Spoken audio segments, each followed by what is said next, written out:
Hello student, स्वागत है आपका हमारे इस चैनल माय सुपर बाइट्स के स्टडी बाइट्स में। इससे पहले भी हम एजुकेशनल मैनेजमेंट से रिलेटेड बहुत सारे वीडियोस अपलोड कर चुके हैं। आप चाहे तो हमारी प्लेलिस्ट में जाकर देख सकते हैं। आज के इस वीडियो में हम बात करने वाले हैं एजुकेशनल मैनेजमेंट से रिलेटेड इम्पॉर्टेंट टॉपिक जिससे हर बार प्रश्न पूछे जाते हैं। RIE, regional institute of education, जिसका पूरा नाम हिंदी में क्षेत्रीय शिक्षा संस्थान। एक इम्पॉर्टेंट बात बता दें, पहले इन महाविद्यालयों का नाम क्षेत्रीय शिक्षा महाविद्यालय था। पहले था क्षेत्रीय शिक्षा महाविद्यालय, जो अब हो गया क्षेत्रीय शिक्षा संस्थान, मतलब अब RIE, और इससे पूर्व था RCE, regional college of education. सबसे पहले 1961 में NCERT की स्थापना नई दिल्ली में की गई थी।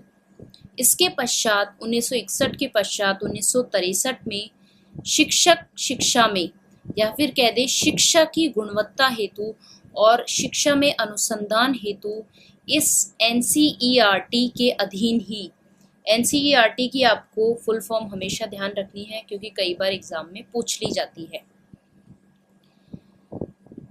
तो NCERT के अधीन ही भारत के सबसे पहले 4 क्षेत्रों में क्षेत्रीय शिक्षा महाविद्यालय स्थापित किए गए।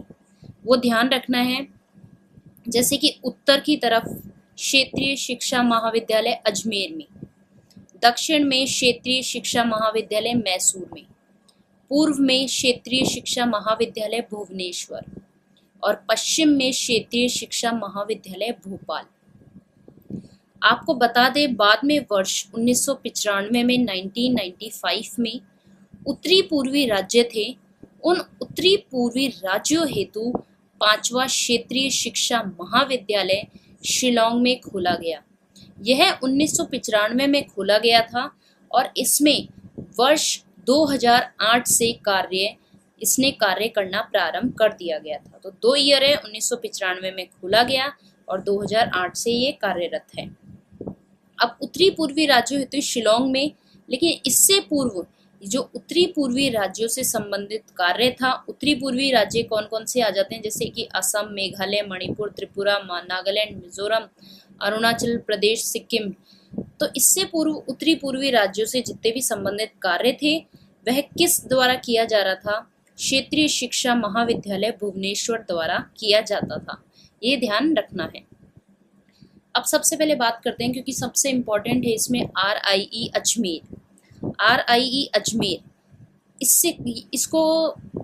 इस अजमेर वाले में कहाँ से आते हैं? राजस्थान, पंजाब, उत्तर प्रदेश, जम्मू कश्मीर, हिमाचल प्रदेश, उत्तराखंड, हरियाणा, दिल्ली व राजधानी क्षेत्र चंडीगढ़। ये ध्यान रखना है। ये जो RIE अजमेर है, यह भारत के राज्यों की प्रतिनिधि संस्था है और यह संस्थान महर्षि दयानंद सरस्वती विश्वविद्यालय, जो कि अजमेर से संबद्धता प्राप्त है। RIE अजमेर, इसके सभी पाठ्यक्रम NCTE से मान्यता प्राप्त है और इसका पूरी तरीके से जो इसका प्रबंधन है और वो नियंत्रण है वह किया जाता है NCERT दिल्ली द्वारा। NCERT दिल्ली द्वारा। इसकी प्रबंध समिति का अध्यक्ष MDS यूनिवर्सिटी अजमेर का वाइस चांसलर होता है। ये ध्यान रखना है। तो पहला तो RIE अजमेर, दूसरा RIE भोपाल, जिसमें आते हैं मध्य प्रदेश, गुजरात, महाराष्ट्र वाले। RIE भुवनेश्वर, ये है पूरी तरीके से दक्षिण क्षेत्र हेतु भारत में। फिर है RIE मैसूर, जिसमें आते हैं आंध्र प्रदेश, मद्रास, केरल और मैसूर। और फिर है 5वां जो 1995 में खोला गया शिलांग, जिसमें उत्तरी पूर्वी राज्य आते हैं असम, मेघालय, मणिपुर, त्रिपुरा, नागालैंड, मिजोरम, अरुणाचल प्रदेश एवं सिक्किम। कई बार पूछ लिया जाता है कौन सा किसकी तरफ आता है, तो ये 5 है टोटल।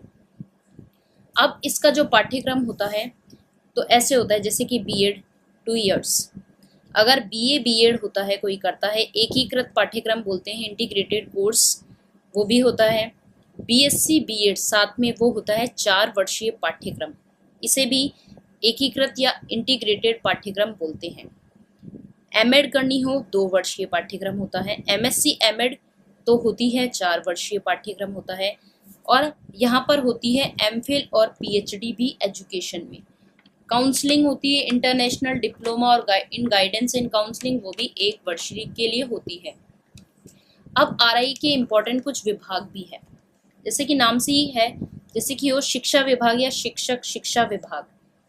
इसमें शिक्षा के साथ साथ कुछ विशेष शिक्षा देनी हो, शारीरिक शिक्षा हो, SUPW हो, कंप्यूटर की शिक्षा हो और शैक्षिक तकनीकों से रिलेटेड, तो वो आ जाती है इस विभाग में।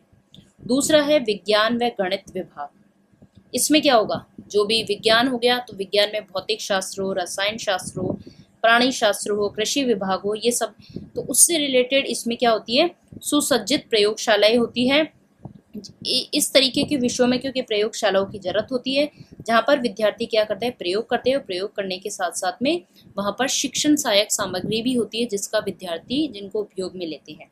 तो विज्ञान में गणित विभाग होता है।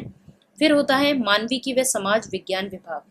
मानविकी व समाज विज्ञान विभाग ये सब शिक्षा से संबंधित है।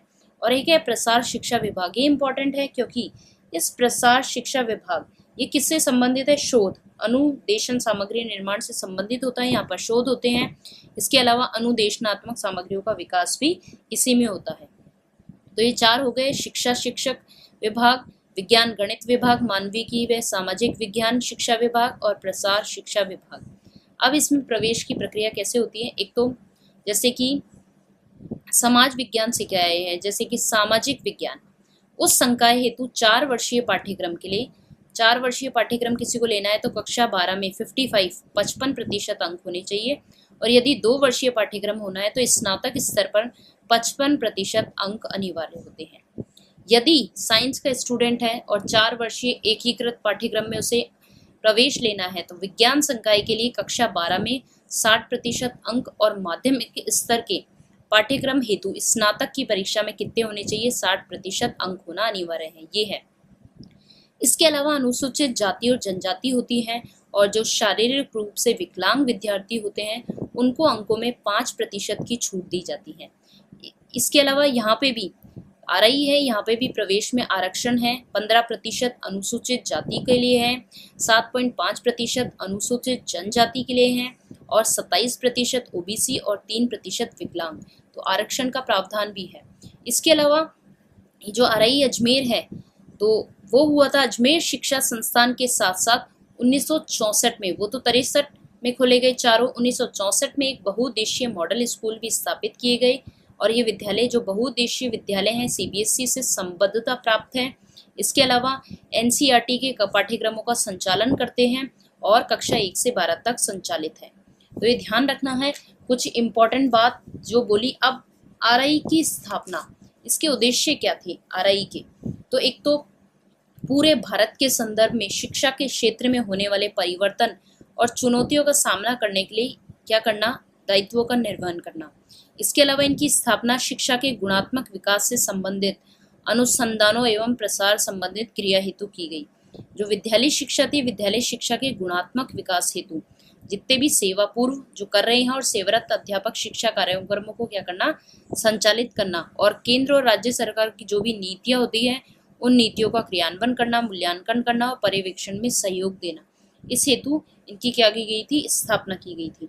तो ध्यान रखना है, कुछ इंपॉर्टेंट प्रश्न पूछे जाते हैं, जैसे कई बार पूछ लिया जाता है RIE का पूरा नाम है, तो वह है रीजनल इंस्टीट्यूट ऑफ एजुकेशन।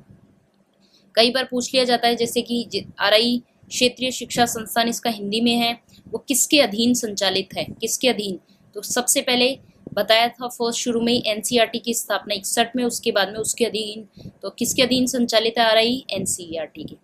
ये भी पूछ लिया जाता है क्योंकि 5वां है शिलोंग में स्थित क्षेत्रीय शिक्षा संस्थान, तो शिलोंग वाला जो क्षेत्रीय RI है उसकी स्थापना किस वर्ष की गई, स्थापना हुई थी 1995 में, ये ध्यान रखना है। अजमेर क्षेत्रीय शिक्षा संस्थान जो अजमेर वाला है RI अजमेर, उसकी स्थापना कब की गई, तो चारों जितने भी क्षेत्रीय शिक्षा संस्थान थे उनकी स्थापना कब की गई थी, 2 साल बाद में 1963 में। ये है, इस तरीके से इम्पोर्टेंट प्रश्न अगर आप ध्यान रखेंगे तो आपको एग्जाम में बहुत ही आसानी से ये टॉपिक से रिलेटेड जो क्वेश्चन है सॉल्व कर पाएंगे।